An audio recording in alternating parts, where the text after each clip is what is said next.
Quello che sta accadendo ad Aleppo è un moderno olocausto. Sono stata al confine tra il Libano e la Siria. È dal 2011 che segue questo conflitto dall'interno. Aleppo è un nuovo Ruanda, un'altra Bosnia, dove il regime sta commettendo crimini di guerra su una larga scala. Ha impiegato armi chimiche, bombe a grappolo, uccisioni di massa e Assad stesso ha vinto il titolo di mostro del secolo, lo squartatore del nostro tempo. Ormai le operazioni militari sono finite, ma punta adesso allo sterminio totale di tutti i residenti di Aleppo e viene aiutato in queste ore dalle forze armate russe e le milizie iraniane. E da quando ha vinto Donald Trump in America, la sua vittoria ha galvanizzato le forze armate russe e quelle siriane, che hanno interpretato il suo disinteresse per i diritti umani come una carta bianca per portare avanti uno sterminio totale. Chi tace oggi porterà addosso per sempre la responsabilità morale e la vergogna di questo nuovo genocidio.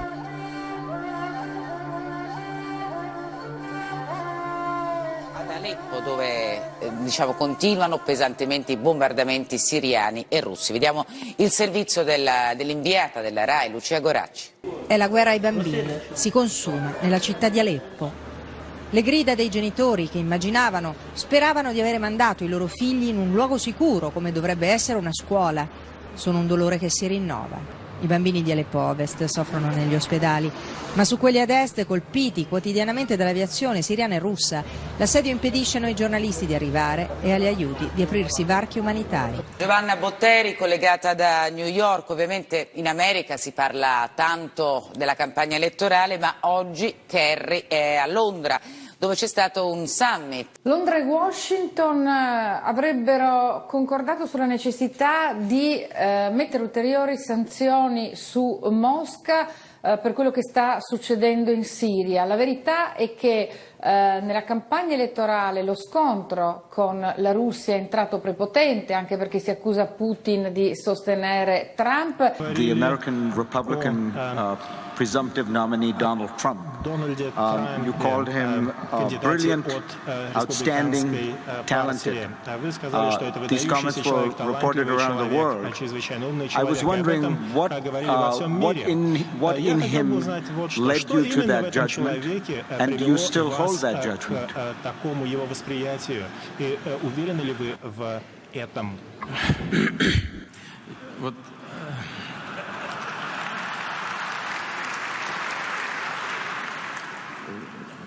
Вы известный человек в нашей стране, вот вы лично.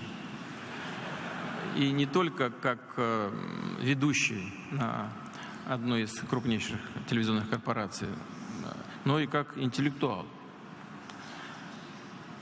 Зачем вы все передергиваете?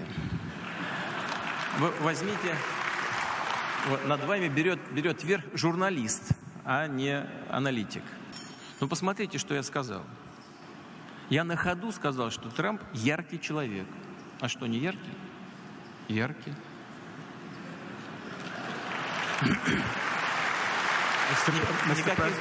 Никаких других характеристик я ему не давал. Но вот на что я точно обращаю внимание и что я точно приветствую, и не вижу здесь ничего плохого, наоборот. Господин Трамп заявил, что он готов к восстановлению, полноформатному восстановлению российско-американских отношений. Чего здесь плохого? Мы все это приветствуем. А вы нет? Si parla di una nuova guerra fredda, certo è una guerra fredda che si combatte con tecniche vecchie ma con strumenti nuovi. Questi che vediamo sono alcuni dei documenti che sono stati sottratti da alcuni infiltrati, sono le linee guida che queste persone ricevevano e vediamo che le linee guida sono molto chiare: parlare in modo negativo degli Stati Uniti e di Obama, parlare in modo negativo dell'Unione Europea e dell'Ucraina, parlare in modo positivo ovviamente del presidente Putin. No place now to go. It's the last place.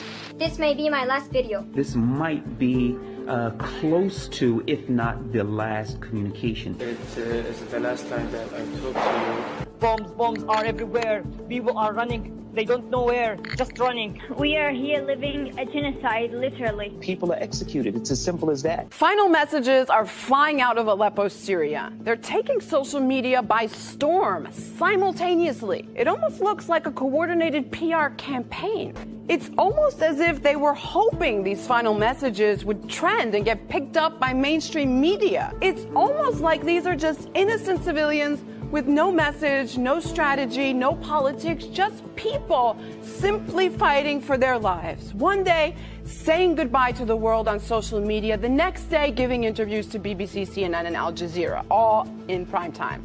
Well, they're not. These are activists. Some of them just recently joined Twitter and clearly support the revolution. They have thousands of followers. Some call themselves journalists and are verified on Facebook, like Bilal Abdul Karim, an American who has no problem pushing al-Nusra propaganda. You know, the rebels. This guy is a member of the White Helmets, who were founded by a British ex-military officer and have been funded with millions by the US and UK. And then there's a little girl named Bana, also joined Twitter not so long ago, in September. She's already verified and has over 200,000 followers. Bana is 7 years old and tweets in perfect English from the heart of East Aleppo with a little help from her mommy. She, of course, also had a final message just in time. So what do all of these people have in common? They want you to think there's one side to this story, one truth. That Assad is randomly going from city to city and killing his own people for some crazy reason with the help of Russia, even though the whole world is watching every step. They want you to think that these civilians pouring out of Aleppo are running from genocide committed by the Syrian army, and those who celebrate on the streets are dancing on children's graves, while al-Qaeda-infiltrated rebels are bravely and heroically defending civilians in East Aleppo. The question is, do you buy it? Because millions of people do.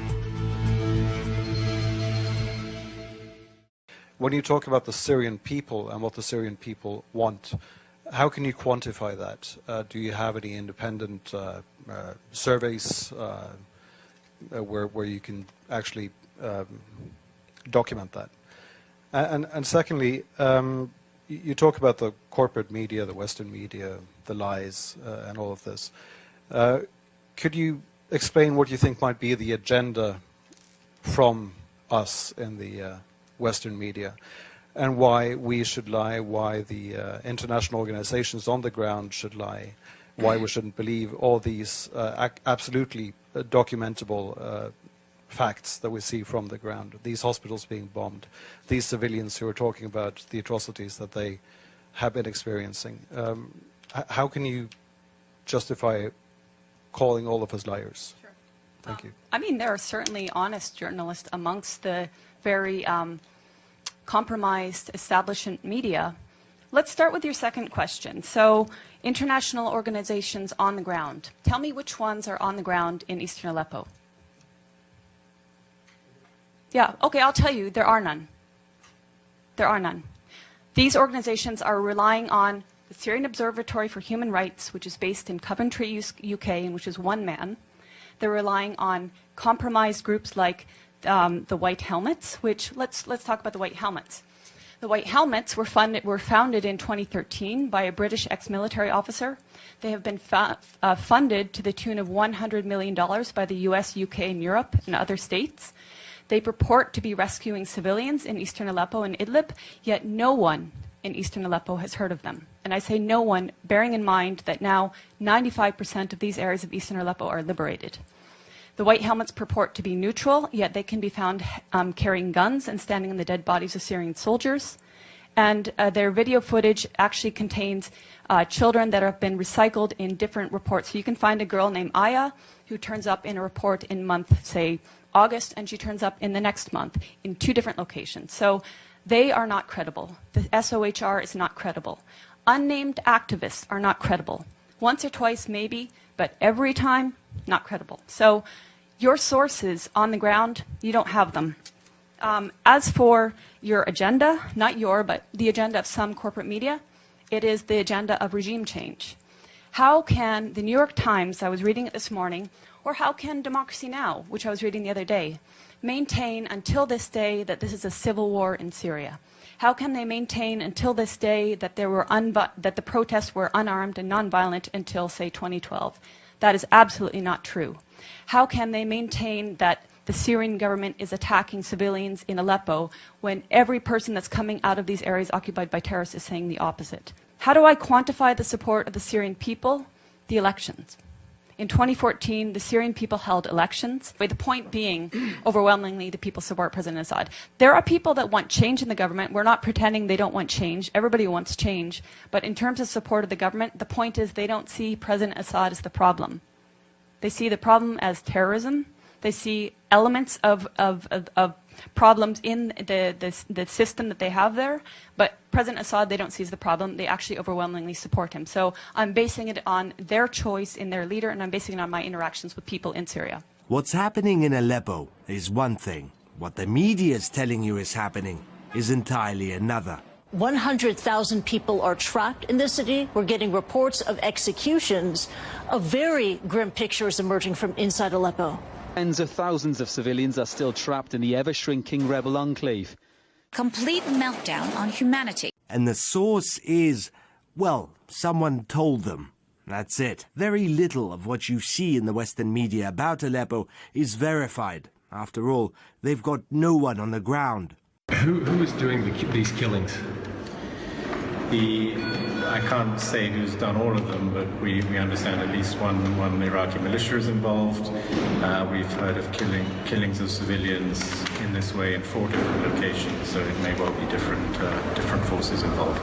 And it's not just on TV. Online, you'll find hundreds of heart-wrenching images allegedly taken in Aleppo, except many weren't. This picture, for example, was taken from a music video and sold as an image of what's happening in Aleppo. Then you have this, Assad burning children, even as he guarantees safe passage to rebels and civilians who wish to leave. Come viene descritta questa guerra? È stata definita come rivoluzione, ma in realtà è guidata da terroristi, non da ribelli o oppositori. Si è descritta ancora come guerra civile. Non mi metto a discutere se è rivoluzione o guerra civile. Basta adesso guardare all'accampamento Stati Uniti, Europa, Israele, Russia, Iran e capite tutto che non è né una rivoluzione né una guerra civile. È una terza guerra mondiale fatta per procura, come i caschi bianchi che sono adesso gli angeli, invece chi legge la storia di tale casco bianco e di quell'altro vede molto bene con delle immagini fatte prima di essere casco bianco che cosa era. No es guerra civil lo que pasa en Siria, no es el pueblo levantado contra el gobierno, eso es una mentira de quienes llevan adelante esta guerra y utilizan y manipulan a los medios y a la información para que en Occidente la gente crea que esto es el pueblo sirio peleando en la calle, ¿no? ¿Quién es?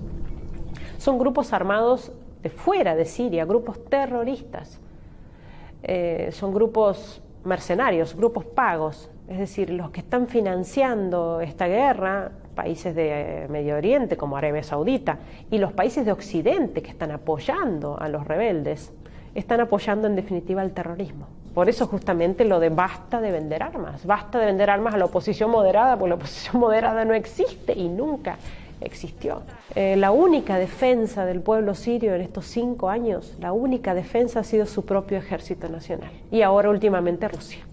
L'immigrazione, molte cause si sono messe insieme, molte perdite, scienziati, medici, diplomati, tutti sono scappati. Chi ricostruirà poi il paese? Qual è l'influsso dell'immigrazione sull'Europa?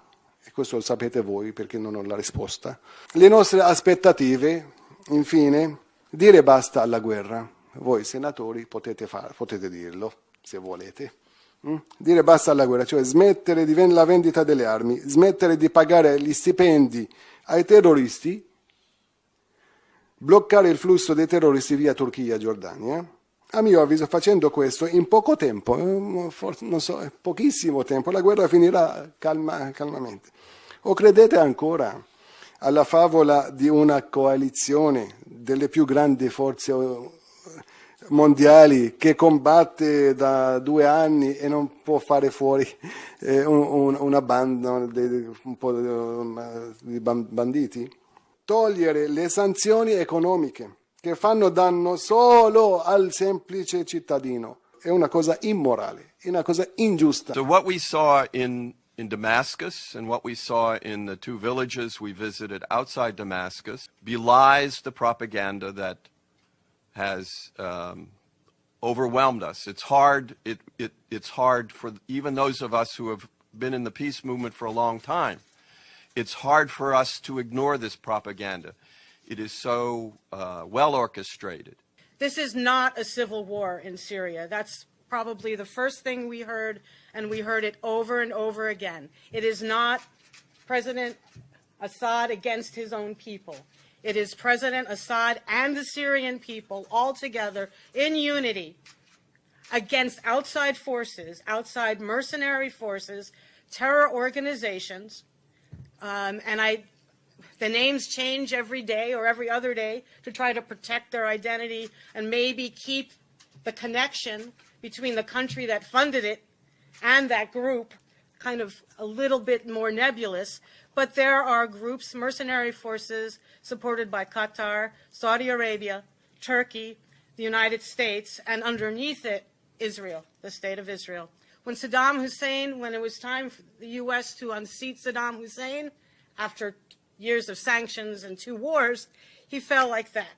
When it was time, the United States decided time for Gaddafi to go, he fell like that. But when it was time, the United States decided it was time for Assad to go, he did not fall. And why? Because he has the support of 23 million Syrian people. Some organizations, alas, buy into the dominant mainstream media narrative. They have not covered themselves in glory by so doing. This is a dangerous moment.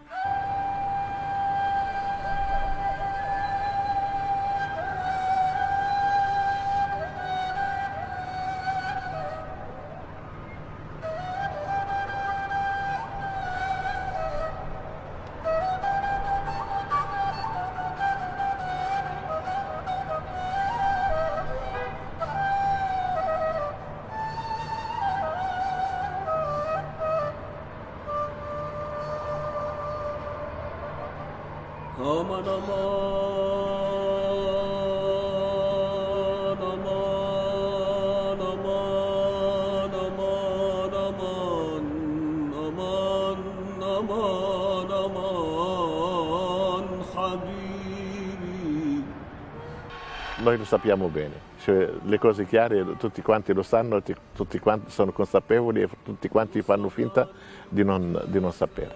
Dalle potenze occidentali è stato creato ISIS. Sono Monsignor George Abu Khazen, vicario apostolico dei latini di Aleppo e della Siria. Purtroppo la Siria si sta svuotando della sua popolazione. E chi parte? Partono i giovani. E quindi una nazione senza giovani è una nazione anche senza un futuro. E purtroppo noi pensiamo che sia una guerra per procura. Gli americani dicono per risolvere la questione il presidente Assad deve lasciare. Va bene, noi diciamo deve lasciare, ma lasciare che cosa? E il vuoto che si creerà? I russi dicono ecco, ma questo è un presidente di una nazione, è stato poi rieletto dalla sua popolazione. Lasciate che la sua popolazione decida se deve rimanere o deve andare via. E credo che questa sia la posizione più giusta. La nostra gioia della liberazione di Aleppo del terrorismo. Dico gioia, veramente siamo nella gioia. Perché? Perché abbiamo sentito alcuni giorni fa questo attentato nella cappella di San Pietro al Cairo. Allora io dico, da questa cappella a tutto il Cairo, a tutto l'Egitto, dalla valle di Nineve a Mosul a tutto l'Iraq, dal Jobar a Zabadani ad Aleppo e tramite Aleppo ad Idlib, a Raqqa, la nostra gioia sarà la stessa. la liberazione del terrorismo che viene a colpire questa convivenza tra cristiani e musulmani, sia in Siria, sia in Iraq, sia in Egitto, sia nel tutto il mondo arabo. Il nostro problema nel mondo arabo è la presenza del terrorismo. Questo terrorismo, che sia al nome dell'Islam o che sia musulmano, ci ha dato una tentazione terribile, ci ha ucciso, ha distrutto chiese e moschee e adesso vuol dividere il popolo stesso. Questa liberazione di Aleppo, pure se in Europa per loro hanno pregato per la salvezza di Aleppo, questa è anche un'altra menzogna internazionale. Adesso hanno il cuore, piangono per Aleppo. Non sono loro che hanno distrutto Aleppo con il loro aiuto, dando lì armi e terroristi.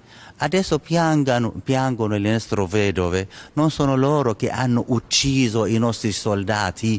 È possibile dire che un presidente eletto legittimamente è il dittatore e questi ribelli che ci uccidono e questi ribelli che hanno ucciso i nostri fratelli, i nostri nipotini nell'esercito, questo è il tradimento.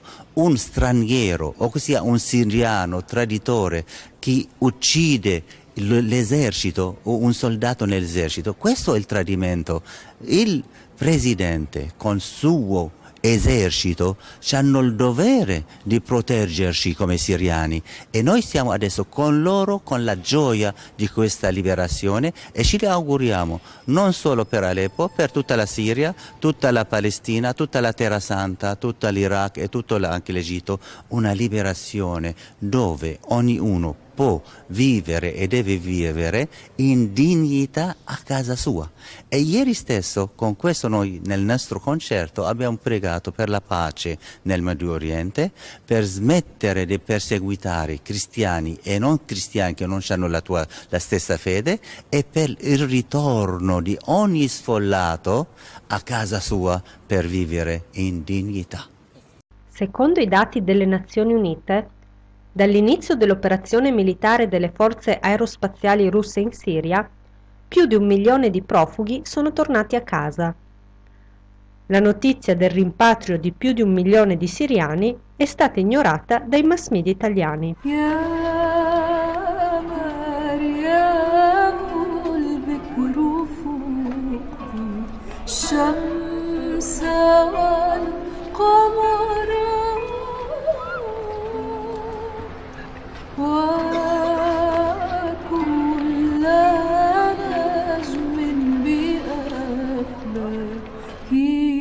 السماء سرى